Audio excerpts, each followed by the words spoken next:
Bismillahirrahmanirrahim. Assalamualaikum. As we have already done with the previous three sections of wasteland, so in this video I will discuss about the fourth section of wasteland, which is death by water. So जो ये section है इसका title है death by water and itself जो इसका title है वो एक paradoxical title है क्योंकि हम ये देखते हैं कि वाटर जो है वो एक सोर्स ऑफ लाइफ है और वो ज़िंदगी देता है, ना कि ज़िंदगी छीनता है। तो death by water itself paradoxical है और इसमें हमें ये आयरनी देखने को मिलती है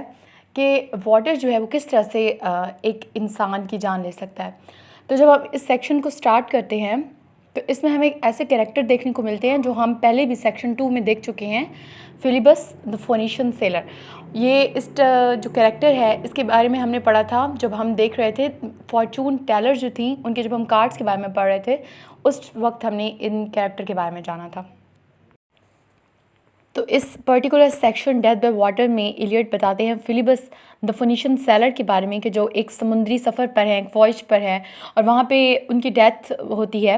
तो किस तरह उनकी डेथ होती है कि जो जब उनकी डेथ का टाइम होता है, जब उनकी वो मर रहे होते हैं, तो उस टाइम उनकी जो भी सी गर्ल्स की क्राइज होती हैं या जो भी मरमेड्स की साउंड्स होती हैं वो सब उनको उस टाइम पे भूल चुका होता है और उनकी जो पिछली लाइफ है या उनकी जो वो एक तरह की जो नॉस्टैल्जिक फीलिंग्स उनको आ रही होती हैं कि वो अपनी सारी जो उनकी पिछली लाइफ गुजर चुकी है उसके बारे में सोच रहे होते हैं।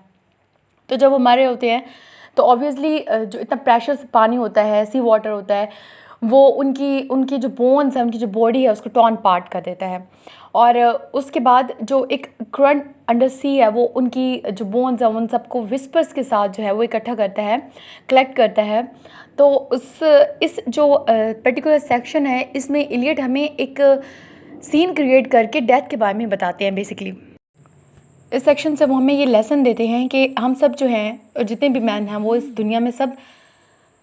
ट्रैवल्स की हैसियत से हैं। जैसे वो किसी समुंदर में किसी वॉयज पे हों, वो ट्रैवलर्स हों और हम इस दुनिया से गुजर रहे हैं, ना कि हम इस दुनिया में रह रहे हैं। तो हमें इस दुनिया में किस तरह रहना चाहिए और मौत जो है उसका कोई वक्त नहीं है, वो कभी भी आ सकती है।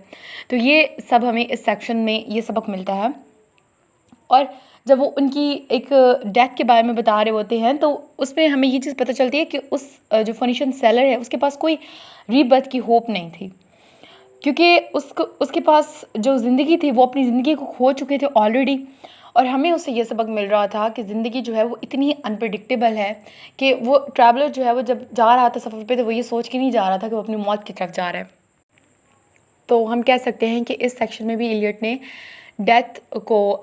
फोकस किया और डेथ को स्ट्रेस किया है और एक सीन क्रिएट करके रीडर्स को ये चीज़ समझाई है कि उनके पास अभी भी वक्त है, वो इस चीज़ को समझ लें कि जिस वेस्टलैंड में वो रह रहे हैं वहाँ पर उनको अगर डेथ इस किस्म की डेथ से बचना है जो इतनी अनप्रिडिक्टेबल है